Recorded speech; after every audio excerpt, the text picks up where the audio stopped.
नमस्कार मंडळी, मी स्नेहल. आणि मी शिवम. मराठी भाषा म्हणजे सौंदर्याची आरस, संस्कृतीचा गंध आणि कवितेचा आविष्कार.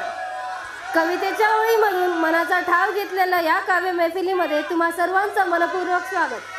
कविता म्हणजे काय? कविता म्हणजे संवेदनाचा पाऊस. कविता म्हणजे अव्यक्त भावनांचा मुक्त आविष्कार. कविता म्हणजे जगण्याचा ध्यास, निर्धाराचा श्वास आणि कर्तृत्वाचा उंच आलेटन व्यक्त करणारी भावना. हो, अगदी खरं. मराठीत शब्द फुलतात, ओळी दरवळतात आणि कविता मनात घर करत राहतात.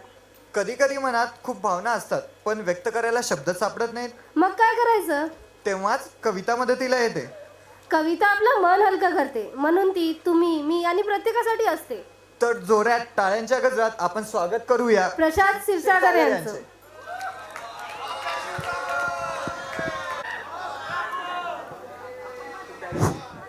नमस्कार, मी प्रसाद क्षीरसागर, तृतीय वर्ष MBBSचा विद्यार्थी आहे आणि तुमच्या समक्ष एक कविता सादर करणार आहे, जिचं शीर्षक आहे प्रेमभंग.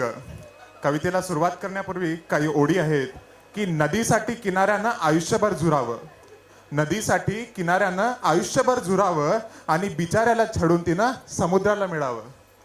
तर आता मी माझी कविता सुरू करतो की केसात माडते तुझे फूल केवड्याचे, केसात माडते तुझे फूल केवड्याचे, मज एक एक पडते, मज एक एक पडते ते फूल केवड्याचे, केसात माडते तुझे फूल केवड्याचे.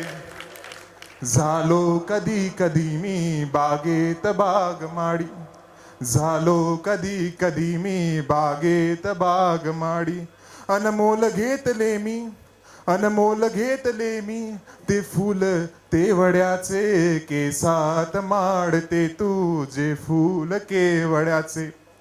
आता कवी म्हणतो की तुला दुरून पाहतो कधी झुरून पाहतो, तुला दुरून पाहतो कधी झुरून पाहतो, टपुर रूप तुझं हाती धरून पाहतो, नाही विश्वास मरण्या मारण्यावर, नाही विश्वास मरण्या मारण्यावर, तरी तुझ्यावर मरून पाहतो.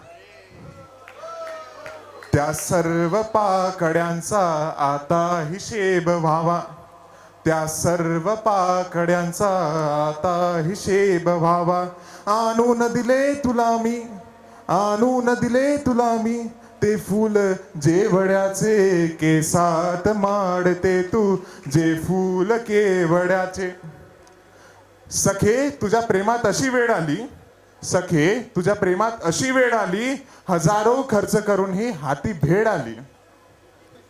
कडले तुझे नि माझे जुळणे अशक्य आहे, कडले तुझे नि माझे जुळणे अशक्य आहे.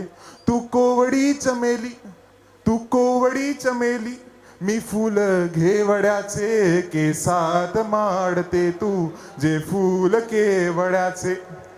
होऊन जा तुडस तू, होऊन जा तुडस तू दारातली कुणाच्या, होऊन जा तुडस तू दारातली कुणाच्या, सोडून स्वप्न दे तू या रान जोंधळ्याचे. धन्यवाद.